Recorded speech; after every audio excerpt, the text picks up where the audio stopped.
हमारे साथ बोगोना जी हैं। बोगोना जी बहुत बढ़िया कलाकार भी हैं और बहुत बढ़िया इनके पास जानकारी है। बोगोना जी बताइए, आप थोड़ा सा जानकारी दीजिए। अभी तो आपने बड़ी जानकारी दे दी, तो थोड़ा पार्षद की दीजिए पहले आप। पार्षद में लगभग 1 से 20 तक का जो भी पहला राउंड क्लियर हो चुका है जी। इसमें 1 से 20 तक जो है वार्ड नंबर 1 से शुरू से ही शुभम नेगी ने बहुत अच्छी लीड बनाई थी। पहले राउंड में उन्होंने 150 की लीड बनाई थी, दूसरे राउंड में लीड थोड़ा कम हुई, पर अभी फिलहाल वो अभी भी 100 से अधिक की लीड बनाए हुए हैं। तो कहीं ना कहीं ये सीट मुझे शुभम के पक्ष में नजर आ रही है, पर अभी एक बक्सा यहाँ खुलना बाकी है। पर युवा हैं तो आपको क्या लगता है, युवा है कि पापा पूर्व में पार्षद रह चुके हैं, जीतना चाहिए इनको?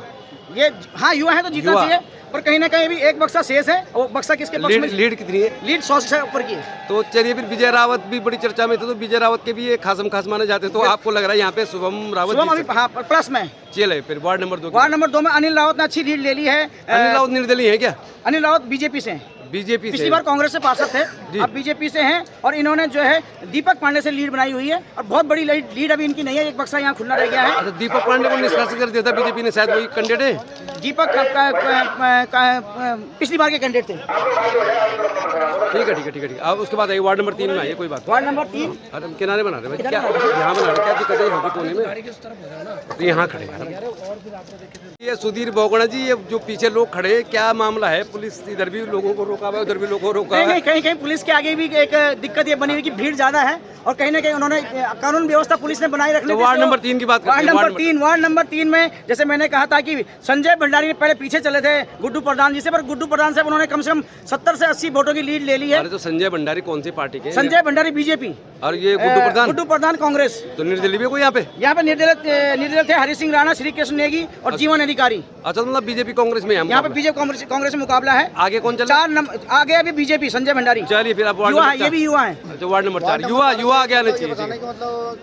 वार्ड नंबर 4 में बीजेपी से राजेश कुमार हैं, कांग्रेस से सानिया बानू हैं, कुलदीप सिंह काम्बोज यहाँ से पुराने पार्षद हैं। काम्बोज क्या सीन है? काम्बोज पिछली बार के पार्षद हैं और पिछली बार कांग्रेस के कैंडिडेट थे, पर इस बार इनको कांग्रेस से टिकट नहीं दिया। थोड़ा इनके साथ एक विवाद जुड़ा रहा। आगे पीछे चल रहा है। कहीं ना कहीं अभी यहाँ पर 100 के आसपास की लीड जो है बॉक्सर ने बनाई है। निर्दलीय बॉक्सर ने लीड बनाई है। बॉक्सर कौन है यार, ये बताओ। अच्छा, हिमांशु वर्मा।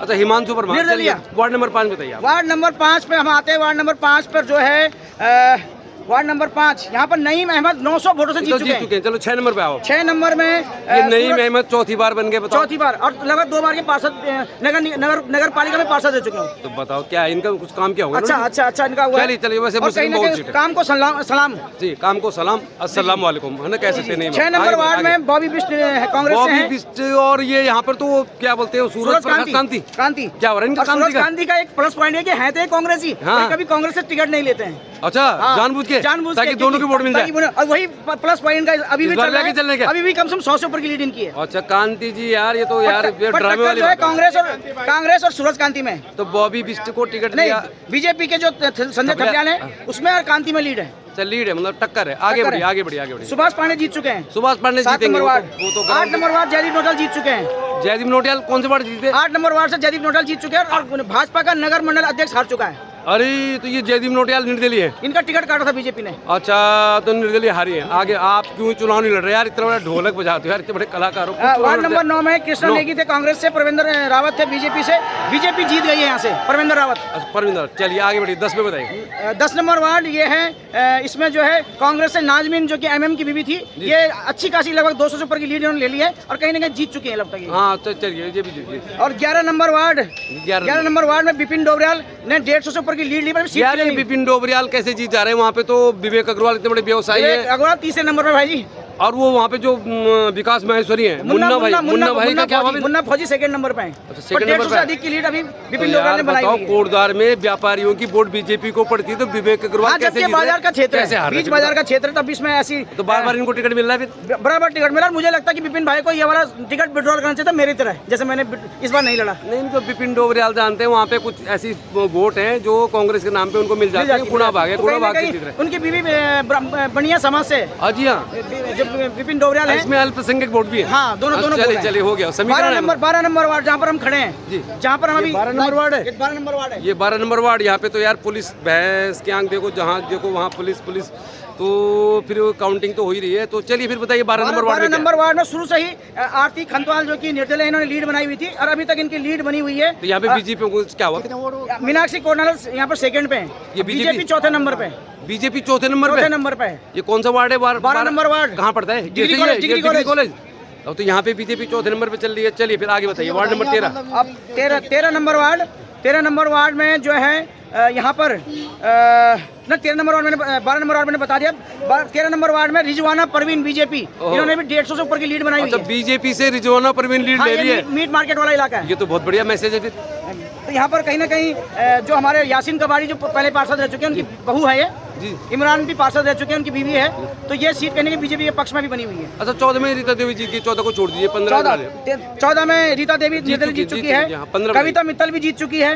कविता मित्तल 500 से ऊपर वोटों से जीत अच्छा चुकी है। एक बात मुझे बताइए, कविता मित्तल तो कांग्रेस पार्टी की कैंडिडेट है। हाँ। लेकिन कांग्रेस पार्टी के चुनाव प्रचार में संजय मित्तल दिखाई नहीं दिए। तो ये कविता मित्तल को जो वोट मिले रंजन रावत को मिलेंगे क्या? कुछ आइडिया आपका? ये मुझे लगता है क्योंकि पूरे कैंपेनिंग में संजय मित्तल, सुरेंद्र सिंह नेगी जी एक ही ग्रुप है इनका, ये कहीं नहीं दिखाई दिए। तो कहीं ना कहीं मुझे लगता है कि ये या तो ये पार्टी के लिए सक्रिय नहीं थे या फिर अपने तक ही सीमित हो गए थे। अच्छा संजय मित्तल की बीबी को तो वोट मिल जाते हैं चुनाव जीतने में, और कांग्रेस को वोट नहीं मिलती। कोटद्वार में व्यापारी क्या है कैसे व्यापारी? मेयर का रिजल्ट डिक्लेयर होगा तो देखना पड़ेगा इनके वार्ड से कांग्रेस मेयर को कितने वोट मिलेंगे, वहाँ पर इसका ये और वो गोखले मार्ग में इतना अतिक्रमण है, तो यहाँ पर इनकी दुकान भी है, अध्यक्ष भी है, तो अतिक्रमण क्यों नहीं हटाते? ये एक इनका कहीं ना कहीं जो वहाँ पर व्यापारियों का एक ग्रुप है जो कि अच्छा खासा पैसा वहाँ पर इन सब्जी वालों से लेते हैं, और वहाँ पे बाकी सारे दुकानदार बीजेपी वाले हैं, लेकिन वहाँ पे अतिक्रमण नहीं हटाया जा रहा, पैसा सबसे लेते हैं। मतलब जो भी दुकानदार है फल सब्जी वाले, पूरा कोटद्वार जानता है कि एक सब्जी वाला एक दुकानदार को 2 से 3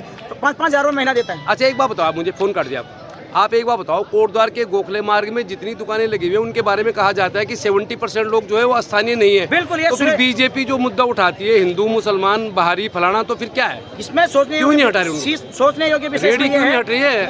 इसमें जितने लोग आते हैं सुबह छोटा हाथी भर के लाते हैं और दिन भर वहाँ पे माल बेचते हैं, फिर उस हाथी को भर के इनका पैसा कौन खा रहा है? ये इनका पैसा वहाँ पर जितने भी दुकानदार, रिक्शा वालों का पैसा कौन खा रहा है? ई रिक्शा जो चल रहे हैं सारे बाहरी है, इनका पैसा कौन खा रहा है? ये कहीं ना कहीं साठगांठ है। तो सरकार इनको बाहर क्यों नहीं करती? इसमें कहीं ना कहीं कोटद्वार के स्थानीय लोगों को जो जनप्रतिनिधि जैसे संजय मित्तल जी जीत गए हैं, इनको सोचना चाहिए इस बारे में। और उन वहाँ पर सारे व्यापारी, मैं एक बात पूछना चाह रहा हूँ आपसे बगोना जी, आप कलाकार हैं, वहाँ पर लाल बत्ती चौक में देखिए आप सारी रेडियां लगी रहती है और उनमें स्थानीय लोग कोई नहीं है। हम ये चाहते हैं कि कोटद्वार में चाहे मुस्लिम हो, चाहे हिंदू हो, चाहे सैनी हो, चाहे कोई भी हो, अगर वो स्थानीय नागरिक है उनको प्राथमिकता मिलनी चाहिए। तो फिर गोखले मार्ग इस पे एक बात और आना चाहता हूँ, कहीं ना कहीं ठीक है हम कहते हैं स्थानीय युवक आना चाहिए, पर आना तो चाहिए। जब भी गोखले मार्ग खाली होता है वो फिर सुनसान हो जाता है। कहीं ना कहीं कोई गढ़वाली यहाँ पे आगे नहीं आता रेडी लगाने के लिए, कोई लोकल का बच्चा आगे नहीं आता। तो कहीं ना कहीं हमारे बच्चों में ये संस्कार भर दिए गए हैं कि आप डॉक्टर बनोगे, आप इंजीनियर बनोगे, परंतु कहीं ना कहीं आपकी दैनिक योग्यता जो है या दैनिक आपके घर का, मतलब हमारे यहाँ नियम है कि हम भूखा मरना चाहते हैं पर हम रेडी नहीं लगाएंगे, हम मूंगफली नहीं बेचेंगे, हम सब्जी नहीं बेचेंगे। तो कहीं ना कहीं हमने अपने बच्चों को डॉक्टर की एजुकेशन दे दी, BA MA करा दिया है, तो एरिस्टोक्रेट हमारे बच्चे हो चुके हैं। चलो ठीक है, एक बात को तो आप एक बात को मानना चाहिए। फिर देखो पता क्या है, चुनाव तो मुद्दों पे हो नहीं रहा कोटद्वार में, लालडांग मोटर मार्ग, गोखले मार्ग, देखो इतना छोटा सा मामला है। अभी तो सरकार बीजेपी की है, सुनो मेरी बात, है ना, और जिस मुद्दे पे चुनाव लड़ा जाता है तो फिर गोखले मार्ग का इतना सा बड़ा छोटा मसला है, वो एक दिन खुलता है फिर बंद हो जाता है, खुलता है बंद हो जाता है, तो फिर ये तो राजनीति मतलब बहुत ही घटिया स्तर की हो रही है। नहीं, इसमें जब तक हमको स्थायी सब्जी मंडी नहीं मिलेगी, जी स्थायी सब्जी मंडी हमारे पास नहीं है। लाल बत्ती के पास जो मंडी है तोड़ दी गई है, और कहीं ना कहीं जो लोगों को बाजार के अंदर, बीच बाजार के अंदर एक मंडी चाहिए जिसमें सब्जी मिल जाए, फल मिल जाए, पर ऐसी मंडी अभी कोटद्वार के अंदर नहीं है। इस पर हमें क्योंकि ये मसला इसी का, ये नगर निगम का है, तो कहीं ना कहीं आगे बढ़ते हैं। फिर 20 नंबर का आगे आप मुझे बताइए मेयर का क्या गुणा भाग? मेयर में पहले राउंड का जो बक्सा खुला था उसमें सुरेंद्र सिंह रावत जी ने 2400 से ऊपर की लीड बनाई हुई थी। तो अभी दूसरा बक्सा खुला है 1 से 20 तक जी, तो दूसरे बक्से में उनकी 4000 की प्लस की लीड है, पर अभी एक बक्सा बचा हुआ है।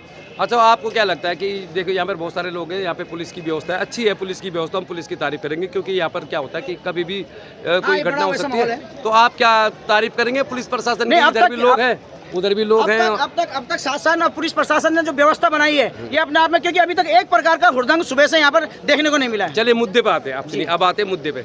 अब आप कह रहे हैं कि कोटद्वार में जो पहले 20 वार्ड है ये कोटद्वार के वार्ड है, मतलब लालपानी सने से लेके ये मतलब अभी कोर्ट तक पहुंचे हम। लेकिन इसमें जो विधायक, पूर्व विधायक शैलेंद्र रावत जो हैं वो आगे चल रहे हैं।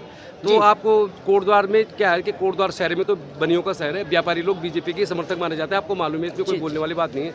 तो आपको क्या लग रहा है कि कोटद्वार के 20 वार्ड से अगर आप लीड बता रहे हैं, कितने की लीड है? 4000 प्लस। तो 4000 की लीड तो काफ़ी नहीं है मुझे लग रहा है। नहीं, पर अभी एक बक्सा बचाओ ना। एक बक्सा बचा हुआ है, तो एक बक्से में मोटा मतलब मुझे लगता है कि अभी आप मान के चलो कि एक बक्से में 1 वार्ड में 1000 वोट हैं। 1800-1500 तो है। अगर 20,000 वोट मान के चलो, अभी 20,000 वोट की काउंटिंग बची है अभी। अच्छा, 20,000 की वोट की काउंटिंग बची हुई है। जी, जी। अभी इस शहर की, इस शहर की 20 वार्ड तीसरा में। बक्सा। अच्छा, तो आपको क्या लग रहा है कि शैलेंद्र रावत और रंजना रावत का जो चल रहा है मुकाबला, मतलब देखा जाए मोटा मोटा फौजी भी है इसमें दौड़ में, तो आपको एक लग रहा है बाजार में तो जो बनिया है व्यापारी वर्ग है वो बीजेपी का ही समर्थक माना जाता है, तो यहाँ पर की लीड से ज़्यादा लीड तो देवी मंदिर से जो मतलब सिम्मल चौक तक का ये इलाका है जिसमें 6 वार्ड बचे हैं। आपने 20 बताया, तो 20 में से 6 तो ये भी इधर के हैं। 6 वार्ड के बाद जो 20 वार्ड है वो मालन पार्क के हैं। हाँ। तो क्या लग रहा है आपको आगे क्या रंजना रावत को महिला वोटर का कुछ फायदा नहीं मिल रहा है क्या? रंजना रावत जी अट्रैक्टिव मूड में शुरू से नहीं दिखाई दी। आपने देखा होगा ऋषिकेश में एक निर्दलीय प्रत्याशी मास्टर जी चुनाव लड़ रहे हैं और उन्होंने पूरा ऋषिकेश देहरादून के पूरा इंडिया हिला रखा है। आप उनकी वीडियो फेसबुक में देखिए, इंस्टा में देखिए, तो पूरा हिला रखा उन्होंने। तो ऋषिकेश में तो देखो, ऋषिकेश में तो बोगणे जी क्या है ना, वहाँ पे प्रेमचंद अग्रवाल विधायक है बीजेपी नहीं, के। पर जो जिसने हिला रखा वो तो मास्टर है। मैं मान गया, वो तो निर्दलीय है, तो वहाँ पे 40% पहाड़ी है। मास्टर जी लड़ रहे हैं। सुन तो लो, वहाँ पे 40% जो है पहाड़ी है। बीजेपी कांग्रेस ने जो टिकट दिया है, तो यहाँ भी तो कम से कम 40% महिला है। सुन तो लो यहाँ, हाँ, तो बीजेपी ने वहाँ पे और कांग्रेस ने जो टिकट दिया है, बीजेपी के प्रत्याशी बता रहे हैं अंगूठा छाप है, कांग्रेस वाले शराब माफिया हैं। तो दिनेश मास्टर जी वहाँ पे चुनाव लड़ रहे हैं। 40% पहाड़ी का मुद्दा है। कोटदाल में तो सारे रावत हैं, बताओ, रंजना रावत, शैलेंद्र रावत, अलाना रावत, रावतों का क्या सीन है? तभी तो नेगी जी ब्राह्मण किसको वोट देंगे फिर? तो रावत एक तरफ हो गए। आप बाकी बात डिसाइडेड वोट नेगी जी का है। नेगी जी कौन हुए?